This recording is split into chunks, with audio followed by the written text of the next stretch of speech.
La información en primera persona, los hechos y sus protagonistas. En El Arranque. El Arranque. La entrevista del día. 11:07 de la mañana, te adelantábamos que íbamos a tener una importante e interesante nota con el doctor Héctor Recalde. Es abogado del trabajo durante muchos años, o laboralista como se dice habitualmente, diputado nacional, ex mandato cumplido, vamos a agregarle. Y no sé si lo cumplí, pero terminó. Y también es un militante, obviamente, del sector del Frente para Todos, o el Frente de Todos. ¿Cómo estás, Héctor? Gracias Bien, por venir. No, gracias por la invitación. Bueno, lo primero que te quiero meter es cómo es volver al llano.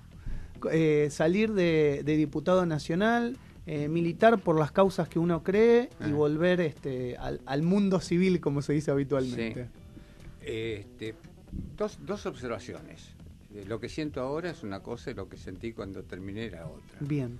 Es decir, yo me siento... Hay un cargo del que nunca voy a ser ex militante. Yo puedo haber sido ex tal cosa, ex tal otra, no con relación a mi mujer, ¿no? Sino en la actividad. Pero claro, al principio de una ultra actividad que tenía, así muchísima actividad, a una cuestión que no tengo obligaciones de función, hay un cambio que me costó acostumbrarme, esta es la realidad. Pero como soy un militante, asumo los roles que tengo y lo estoy haciendo con dedicación, con vocación. Me parece que es muy importante. Había una sección en un diario que hoy casi innombrable, pero lo voy a nombrar igual, Clarín, que se llamaba Mano a Mano con Su Excelencia. Uh-huh. Hace muchísimos años. Su Excelencia era el pueblo.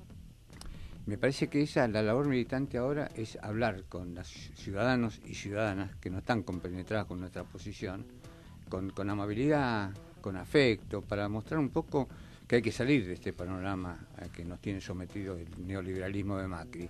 Y eso me parece a mí que es la militancia más importante. Hablar entre los compañeros es bueno, pero no es la militancia que uno tiene que hacer, sino nos autoconvencemos nosotros. Hay que hablar con el otro. ¿Y cómo encontrás esa recepción? ¿Por qué digo esto? Porque justamente lo que se decía es que Macri ganó la campaña del 2015 por esa cercanía hacia la gente, ir, tocarle el timbre, que hoy no lo hacen, no van y tocan el timbre porque saben que del otro lado van a... Es rinraje hoy. Claro, tal cual. La mesita, el globo amarillo con la mesa, sí, convenciendo. Y hoy lo que yo me doy cuenta, y veo también con muchos militantes jóvenes, que están haciendo eso que estás haciendo vos, salir y convencer al que no piensa exactamente igual, que el sector de ustedes es la opción. ¿Cómo encuentran esa receptividad en el conurbano y en la capital? Lo que pasa es que es muy difícil dimensionar, porque es un mano a mano. No son actos multitudinarios, donde puede hacer estadísticas, ¿no? Veo que por lo menos nos escuchan, y eso es lo que hay que tratar de convencer. Es decir, que realmente nosotros podemos haber tenido defectos, etcétera, etcétera. Para mí hay una cosa muy simple, una síntesis que me resulta simple a mí. Es decir, preguntarle cómo vivías hasta el 2015 y cómo vivís ahora. Bueno, abrir la heladera y fíjate. Uh-huh. Creo que hay algún resentimiento también. A veces me resulta un pogo difícil de explicar por qué están resentidos si vivían mejor. Yo escucho a algunos recalcitrantes que algún dirigente industrial, empresario, que se quejaba de todas las circunstancias, lo mal que estaban pasando. ¿A quién vas a votar? A Macri? Bueno, flaco, sos preso, pero lástima que me haces preso a mí de tu discurso equivocado o tu posición equivocada, porque dice una cosa y va a ser otra. Eso es bastante esquizofrénico, ¿no? Sí, y es interesante lo que vos me decís, que sentís algún resentimiento hablando con algunos, y uno piensa, ese resentimiento es consecuencia de lo que han inoculado muchos medios de comunicación, tal vez con no informaciones exactas, sino con informaciones transgiversadas. Ahora se dice en inglés, fake news. Exactamente.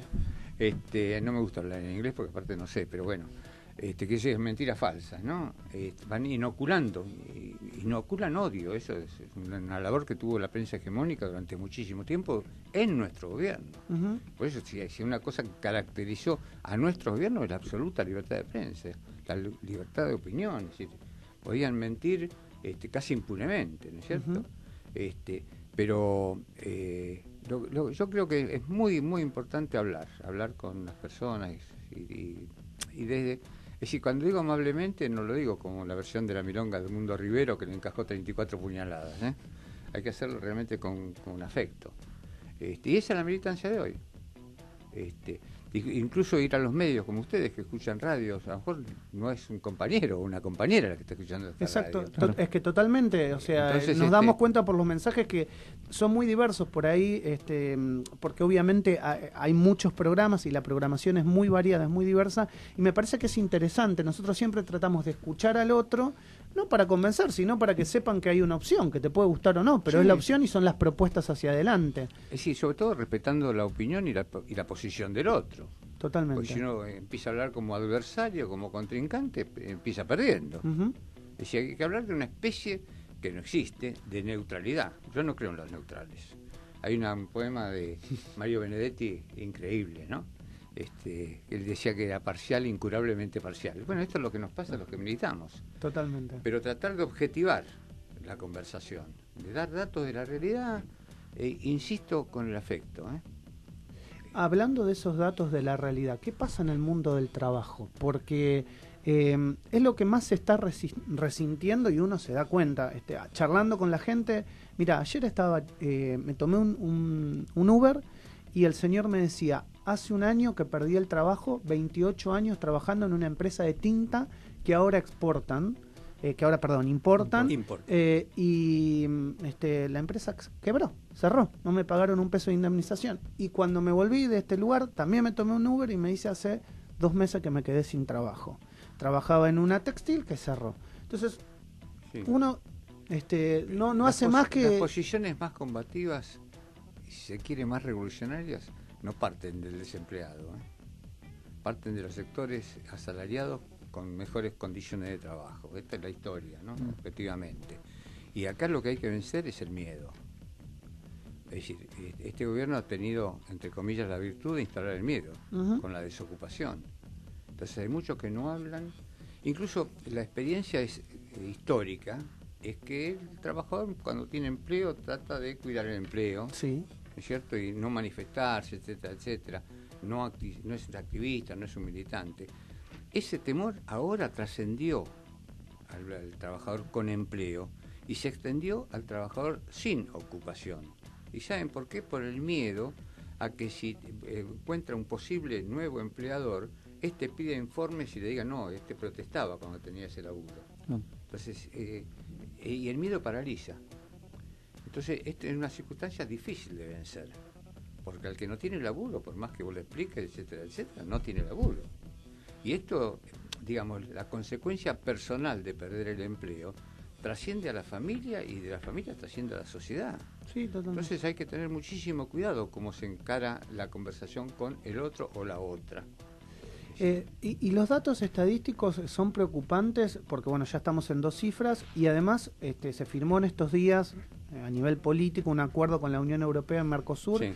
Y lo que todo nos preocupa es que justamente el propio ministro Sica dijo que una de las cosas que hay que modificar son los convenios laborales para volver a la Argentina más competitiva. Sí. ¿Eso qué implica? Flexibilidad significa. La flexibilidad significa desprotección, pérdida de derechos y pérdida de conquistas. Esta es la realidad. Entonces están operando sobre unas circunstancias fácticas que son favorables para someter. Entonces, por eso hay que tratar de acertar con mucho cuidado en cómo uno encara la charla con los otros.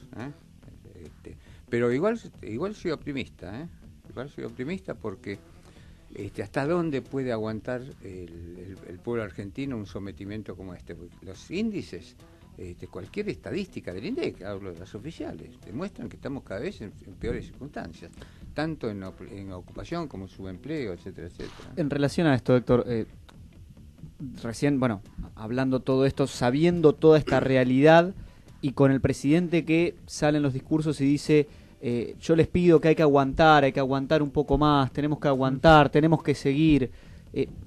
¿Por qué cree usted que hay gente que sigue creyendo y votando esto o creyéndole al presidente cuando la realidad marca otra cosa? Y yo la verdad que no soy ni psicólogo ni sociólogo, apenas soy laboralista. No me exijan más. Hay un dicho en latín, cuando estudiamos derecho nos gustaba hablar en latín, que dice nemo dat condonare. Es decir, nadie da lo que no tiene. Claro. Pero bueno, la militancia significa lo que estamos hablando. Es decir, hoy ¿qué es ser militante? No es ir a los actos entre nosotros y charlar, es salir. Salir y utilizar todos los medios posibles. Este espacio es importante porque lo escuchan muchas personas. Sí, totalmente. Y es bueno, a mí lo que me gusta es someterme a preguntas de los que no opinan como yo. Exactamente igual, claro. Porque es decir, si no es cazar en el zoológico. Daniel. Sí, ¿qué tal, Héctor? Hola. Hoy, todos los días está cayendo pymes. Todos los días están cerrando pymes. Sí. Y cuando uno pregunta por qué cierran las pymes, todas te dicen varios ítems, que son la crisis económica, y también todas te dicen los juicios laborales. Que hoy cualquier empleado, tengo estrés y te hace un juicio laboral. Bueno, ¿cómo se soluciona ese tema? Bueno, yo tengo estadísticas. Sí. Han bajado muchísimo los juicios laborales. Muchísimo. ¿Desde qué tiempo? En los últimos 3 años. Bien. Es decir, tengo facilidad en acceder a estadísticas, me dedico a eso. Han bajado casi la mitad de los últimos 3 años. ¿Esto qué significa? Mejoraron las condiciones de empleo, aumentaron los derechos. Yo creo que lo que aumentó es el miedo a reclamar. El temor, lo que vos estás contando. Sí, bueno, pero basado en estadísticas, yo en ese sentido trato de estar muy actualizado a ver qué pasa en el mundo laboral, porque es lo mío. Es decir, realmente cualquier otra cosa me resulta más ajena que el mundo del trabajo. Pero es mi historia, además yo fui dirigente sindical también. Fui delegado, menos en la universidad, siempre participé como dirigente antes de la universidad, dirigente estudiantil. Después en la universidad me dediqué más al sindicalismo. Y en la profesión lo único que hago es defender trabajadores, así que tengo bastante contacto con esa realidad, la realidad de que labura y qué pasa con los sindicatos. Tampoco uno ve manifestaciones muy grandes del sindicalismo en contra de este gobierno.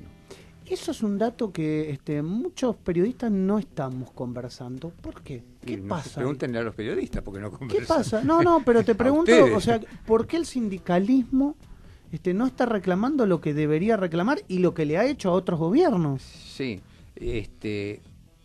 la verdad que es muy difícil dar la respuesta porque hay un sindicalismo. Claro. Siempre el sindicalismo, coloquialmente hablando, estuvo con dos corrientes. Una, llamémosle más dialoguista y otra más combativa.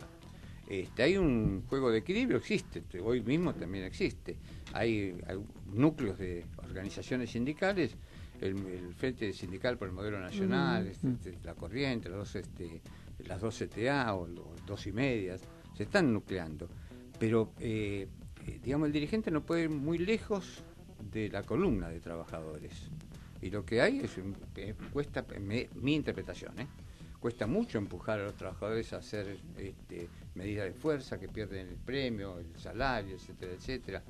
Esto tiene que ver también con el temor a la pérdida de empleo. Exacto. Esa es la realidad. No es que defecciona el dirigente sindical que es combativo por naturaleza, sino que hay una realidad. Va a haber ahora, seguramente antes de fin de mes, una reacción de todo este frente sindical.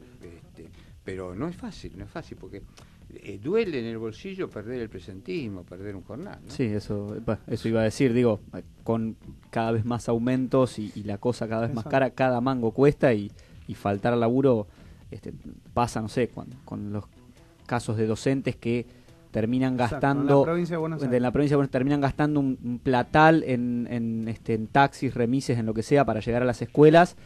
No solo por vocación, sino también porque pierden el presentismo y esa plata la tenían predestinada para pagar tal o cual cosa. Sí, yo hace poco escribí un artículo llamado Donde hay un mango, viejo Gómez, ¿no? Porque esto es realmente lo que está pasando. No se llega a fin de mes. Es decir, no solamente se pierde el empleo, hay suspensiones, hay reducción de jornada, sino que el sueldo no alcanza. Mira, ahí en A24 en estos momentos titulan, hablando un economista, por el acuerdo con la Unión Europea. No es una reforma laboral, sino una modernización. Sí. ¿Qué es la modernización del trabajo? La esclavitud no es muy moderna, digamos, ¿no? Lo que ellos pretenden... Todo el mundo sabe en el mundo sindical, ¿no es cierto?, que si se habla de reforma laboral, bueno, agárrate Catalina.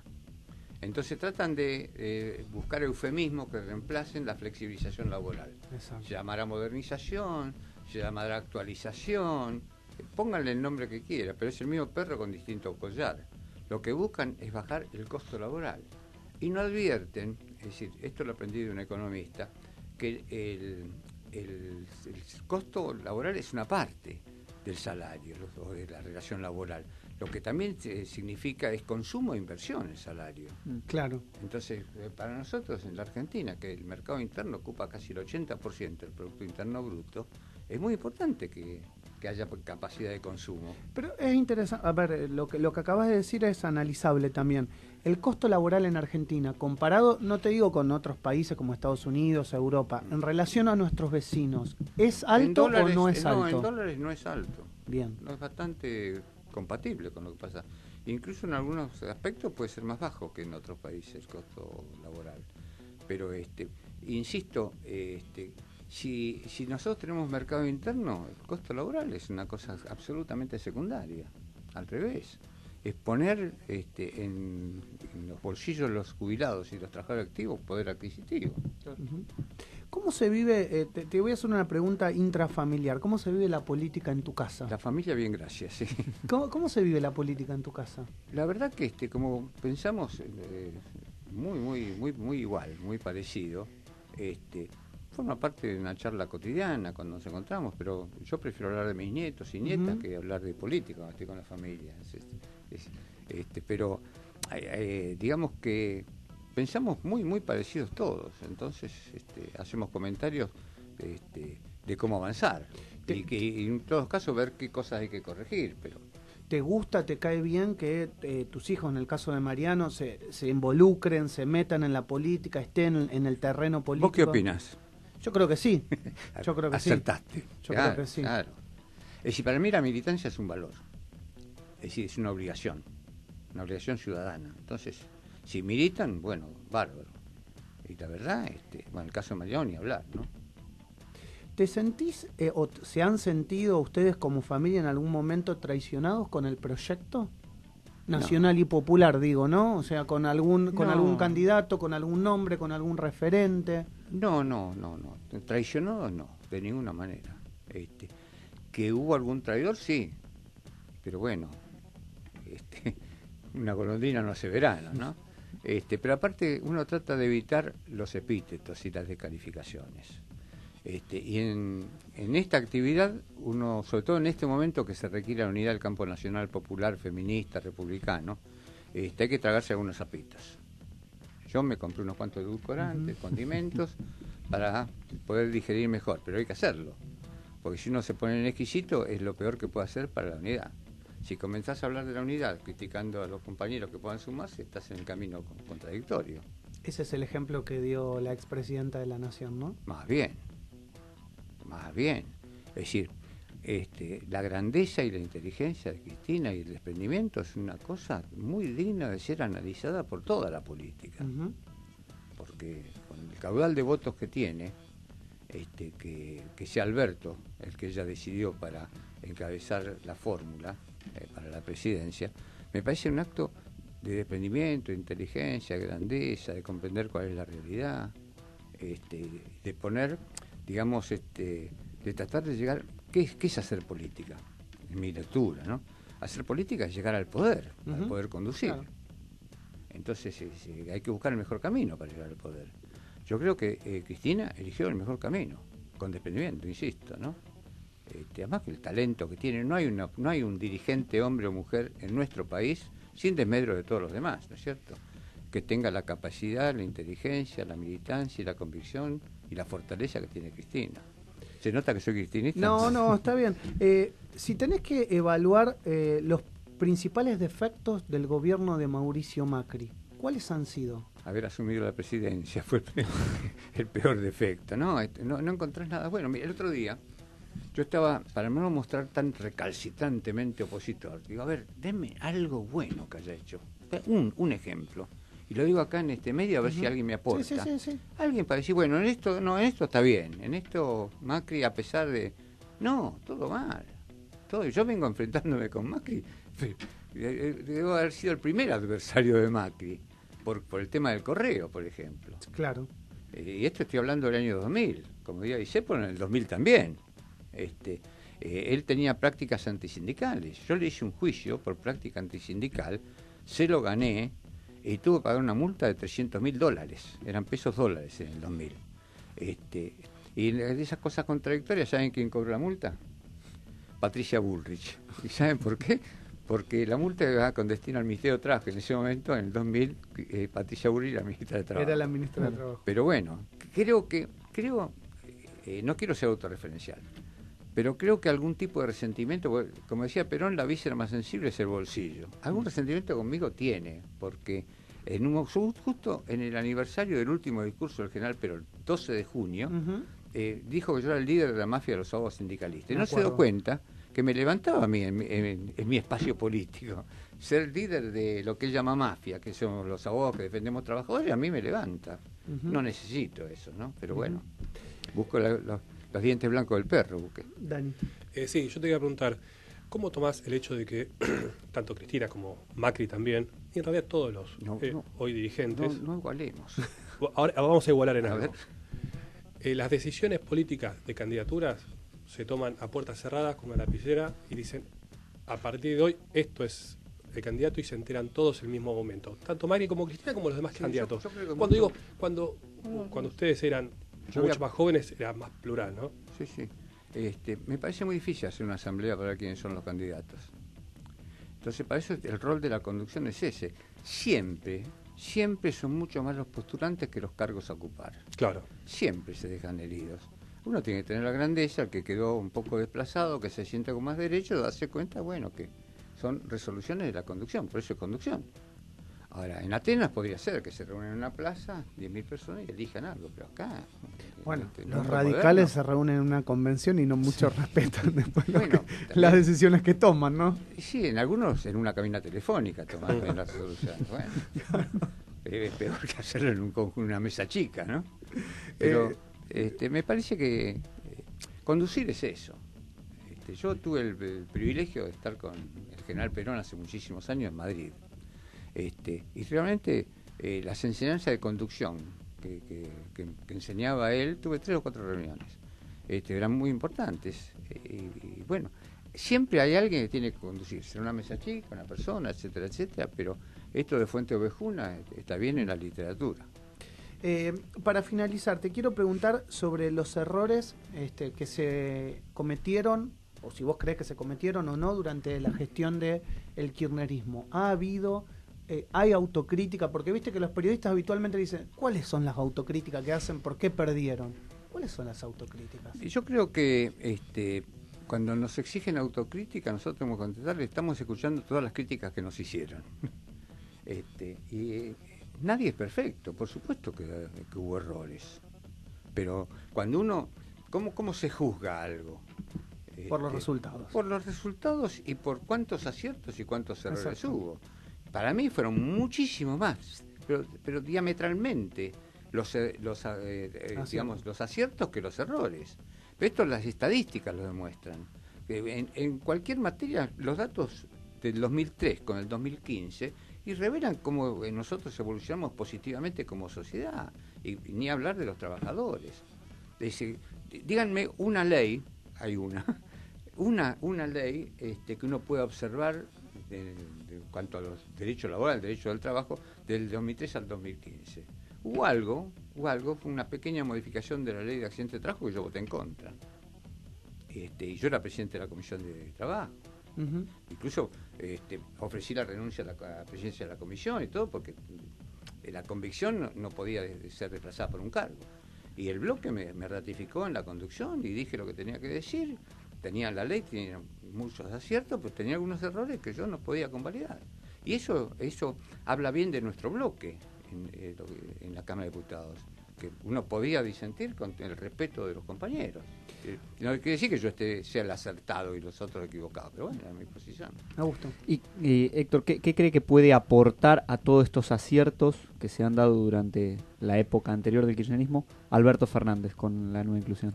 Yo creo que, yo decía, la capacidad de tracción la tiene Cristina Fernández de Kirchner. Y a eso decimos Alberto más. Es decir, Alberto aporta un sector que no llegaba, al que no llegaba Cristina Fernández de Kirchner, al que no llega tal vez. Entonces es masiva, digamos. ¿Pichetto le aporta algo a Macri?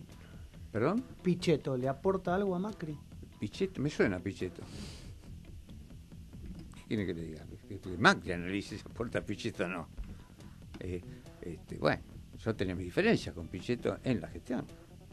Pero bueno, Pichetto ¿Es una de las golondrinas que no hace verano, que nombraste hace un tiempo? Me hace acordar a Carlos Gardel eso. Y también a Medellín.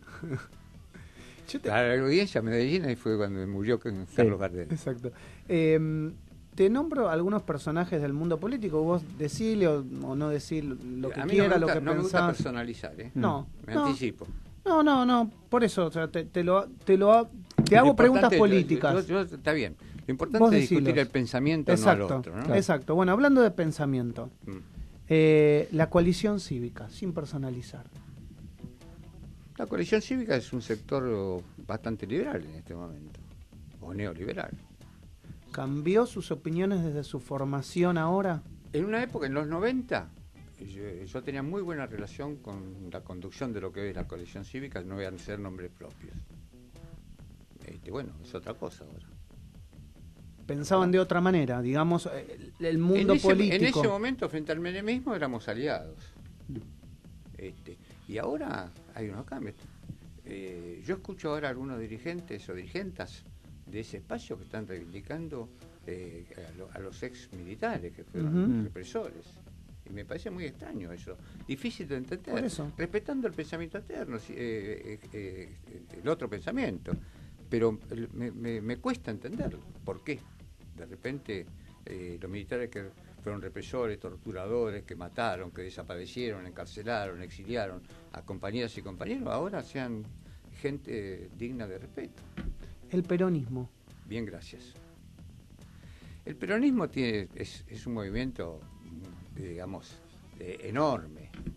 Entonces nadie tiene el peronómetro. Entonces de izquierda a derecha y centro vamos a encontrar muchos compañeros.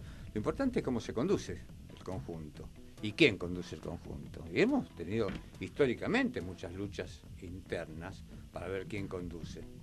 El peronismo de Menem era un peronismo que yo me opuse, por ejemplo, para dar un ejemplo, pero sin juzgar pensamiento. Capitalismo financiero versus capitalismo social. La respuesta es obvia. Siempre primar lo social. Es decir, pretender la revolución socialista en la actualidad me parece un sueño de alguna época que puede ser válido. Hoy la realidad nos condiciona a buscar la mejor cara del capitalismo. Pero los sueños quedaron atrás. Si yo hace 40 o 50 años hubiera dicho esto, me suicidaba. Pero hoy la realidad me condiciona. Es decir, negar la realidad es absurdo. Lo que no quiere decir someterse a la realidad. Uno tiene que tratar de transformar la realidad, pero comprendiendo los límites, si no chocar de cabeza contra la pared y no contribuir a nada. Yo expreso mi opinión con mucho respeto a todas las opiniones adversas a las que expreso. Héctor, gracias por venir al arranque, gracias por venir a Radio Sónica, siempre tan atento. Te han convocado a varios programas. Yo no recuerdo, viniste a Les Rossi una vez con Delfina Rossi, me acuerdo. Sí, con Delfina, con Delfina Rossi. Claro. Así que bueno, muchas gracias por estar siempre que te convocamos. No, gracias a usted por invitarme. Héctor Recalde en El Arranque.